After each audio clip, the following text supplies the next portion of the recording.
The 2010 AHA Guidelines for CPR and ECC recommendations for healthcare providers include the following key changes and issues: changes in BLS sequence, continued emphasis on high-quality CPR with minor changes in compression rate and depth, additional changes around cricoid pressure, pulse check, and AED use in infants.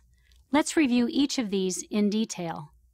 The 2010 AHA Guidelines for CPR and ECC recommend a change in the BLS sequence of steps from ABC, airway, breathing, chest compressions, to CAB, chest compressions, airway, breathing, for adults, children, and infants. In the ABC sequence, chest compressions were often delayed while the rescuer opened the airway to give mouth-to-mouth breaths, got a barrier device, or gathered and assembled ventilation equipment. By changing the sequence to CAB, rescuers can start chest compressions sooner, and the delay in giving breaths should be minimal, only the time required to deliver the first cycle of 30 chest compressions, or approximately 18 seconds. For two-rescuer infant or child CPR, the delay will be even shorter. Another key change is the removal of the look, listen, and feel for breathing from the assessment step. The healthcare provider should not delay activating the emergency response system, but should check the victim for two things simultaneously: response and breathing. With the new chest compression first sequence, the rescuer should activate the emergency response system and begin CPR if the adult victim is unresponsive and not breathing, or not breathing normally, only gasping. For the child or infant victim, CPR is performed if the victim is unresponsive and not breathing or only gasping. For victims of all ages, except newborns, begin CPR with chest compressions, CAB sequence. After the first set of chest compressions, open the airway and give 2 breaths.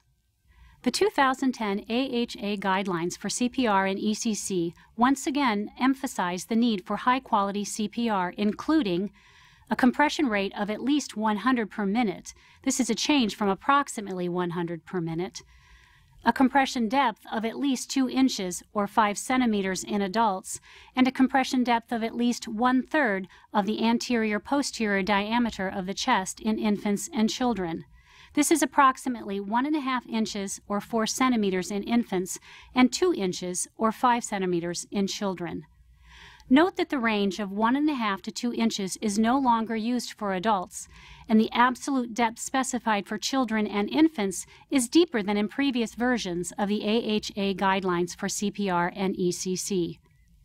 Complete chest recoil, minimizing the interruptions in compressions, and avoiding excessive ventilation continue to be important components in high-quality CPR.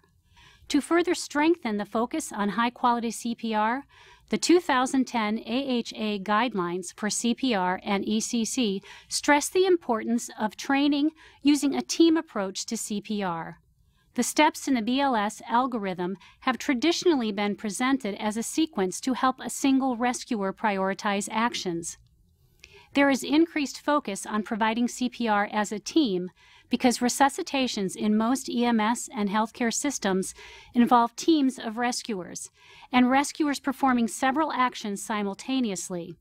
For example, one rescuer activates the emergency response system, while a second begins chest compressions. A third is either providing ventilations or retrieving the bag mask for rescue breathing, and a fourth is retrieving and setting up a defibrillator. There are several additional changes in the 2010 guidelines. The routine use of cricoid pressure in cardiac arrest is not recommended. Although cricoid pressure can prevent gastric inflation and reduce the risk of regurgitation and aspiration during bag mask ventilation, it may also block ventilation. 7 randomized studies show that cricoid pressure can delay or prevent the placement of an advanced airway, and that some aspiration can still occur despite using cricoid pressure. The second additional change is a de-emphasis of the pulse check for an infant or child. It can be difficult to determine the presence or absence of a pulse within 10 seconds, especially in an emergency, and studies show that both healthcare providers and lay rescuers are unable to reliably detect a pulse. Healthcare providers may take up to 10 seconds to attempt to feel for a pulse. If, within 10 seconds, you don't feel a pulse or are not sure if you feel a pulse, begin chest compressions. The third additional change is the use of an AED for infants. For infants, a manual defibrillator is preferred to an AED for defibrillation. If a manual defibrillator is not available, an AED equipped with a pediatric dose attenuator is preferred. If neither is available, you may use an AED without a pediatric dose attenuator. For more detailed information and references, read the 2010 AHA Guidelines for CPR and ECC, including the executive summary published online in Circulation in October.